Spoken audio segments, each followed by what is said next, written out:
He lives for discovery. And maybe even somewhat of an addiction. Little makes you want more. He craves adventure. The boat just dropping out of space into the bottom of the swells.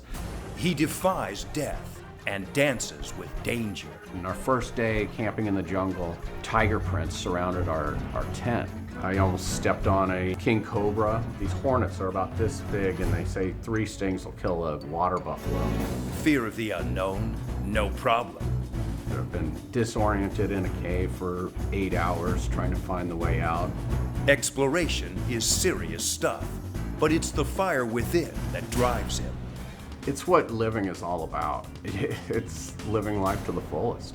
Now, he's working his way down a global list of dream explorations, making breathtaking discoveries, experiencing amazing adventures.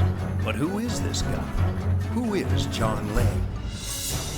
My name is John Joseph Lane. I'm 45. I was born in Richland, Washington. My dad worked for General Electric, and that's what brought us to Tokyo when I was a kid. For as long as he can remember, John Lane's always been an explorer. I would get on a bus and just see where it would go, and it would always, at the end of the day, it would always end up back at the bus depot. Parents were always getting frustrated. Family trips to exotic destinations opened his eyes and got under his skin. When we were in Bali, I was out exploring the reef. It was the most incredible thing just to see all the organisms that I'd never seen before, a whole new world. Returning to the U.S., his passion for exploration only grew deeper.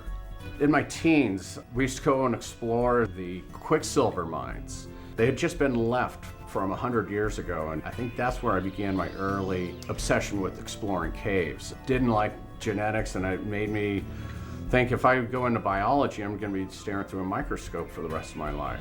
I looked into the environmental sciences, into geology. Today, John Lane's expertise has him in high demand. There's his own company, Chico Environmental.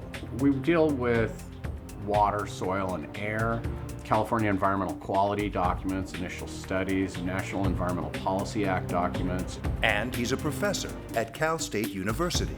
I live in a college town, Chico, California. I do research for the College of Natural Sciences. Even though he's married now, with a family and a solid career, John's need for exploration and adventure is stronger than ever. When I'm in the jungle, I'm sensory overload, the sounds, the sweat, the smells. Every few months, he leads a team of explorers, cavers, divers, kayakers, and biologists traveling the world, searching for the unknown, having fun along the way.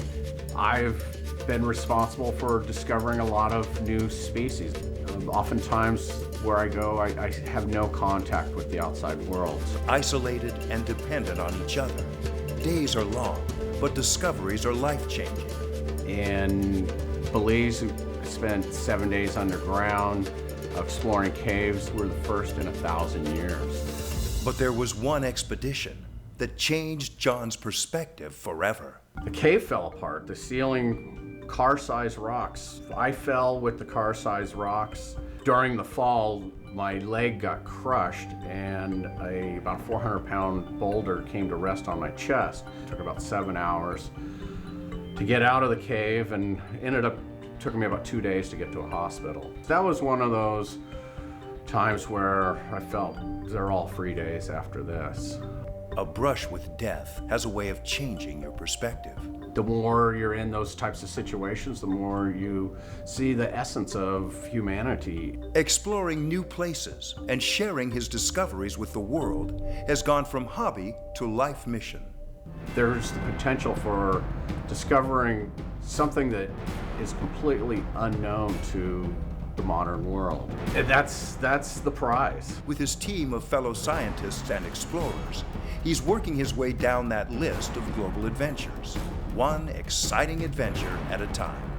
Expeditions to Belize and Guatemala, Honduras, all over the United States, Thailand. Borneo is just an amazing place. In Peru, we did the Inca Trail, Machu Picchu.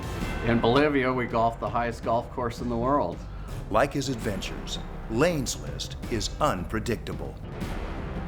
I'm concerned about going to the volcano. Nobody's ever been there. It is active. I'm a little nervous. We're bringing our climbing gear, we're bringing rope, and we're going to rappel into the volcano. So we set up the ropes off of a tree, and the rim was just a little bit too steep and a little bit too fragile to try to hike down on our own. It was hot. Standing on it, you could feel the heat through your shoes. It is a long list, and it's continually growing. Climbing the red sandstone cliffs of Petra, searching for the hippopotamus in Colombia, sea kayaking in Norway, and dodging icebergs in the Arctic Circle. You're not judged so much on what you've done as what you're gonna do. Buckle up. This season on Laneslist.